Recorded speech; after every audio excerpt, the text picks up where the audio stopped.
everyone, I'm Mark McShane, Doctor of Physical Therapy, coming to you from the Body Rebuilders Physical Therapy Clinic in Ballackinwood, PA. And today we're going to talk about finding pain generators in low back pain. Another way of phrasing this is to ask, what is causing my back pain? What's the tissue that's injured that is resulting in me having this kind of pain? And the answer is somewhat a source of confusion, or has been in the past, but with new evidence and research, we're learning more and more about what causes pain. If you've had pain for a long period of time, you may have been given different explanations for what's causing your pain. Whether it's an injury to the disc, or it's a pinching of the nerves, or it's a malalignment of the spine, or some other kind of muscular asymmetry, or other scary sounding pathology.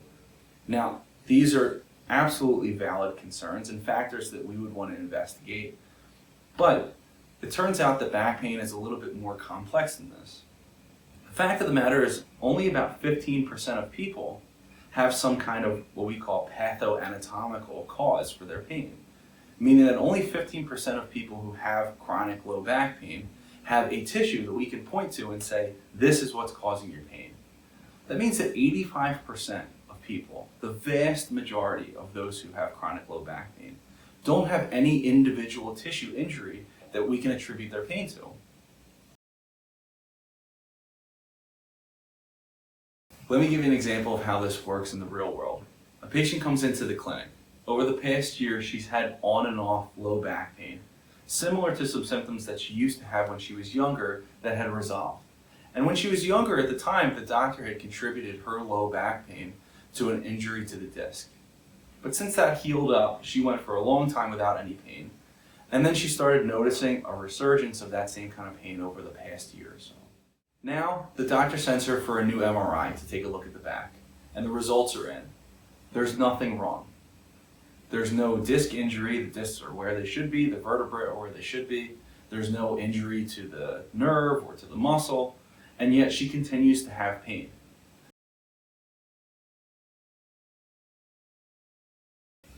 The disc may be fine, the nerve may be fine, the bones may be fine, the ligaments may be fine, but if they are sensitive, if that tissue becomes more sensitized, we can get pain with things that shouldn't normally cause pain. We'll have more on this in future videos and how to reduce all of the sensitivity around the spine. But for right now, keep in mind that there might not be one reason or one tissue or one problem in your back that you can see or that you can feel that is contributing to all of the pain that you have. Pain is much more complex, and what's maybe most important to remember is that the body heals. And you can have an injury that heals and still get residual pain from it even after that injury is resolved.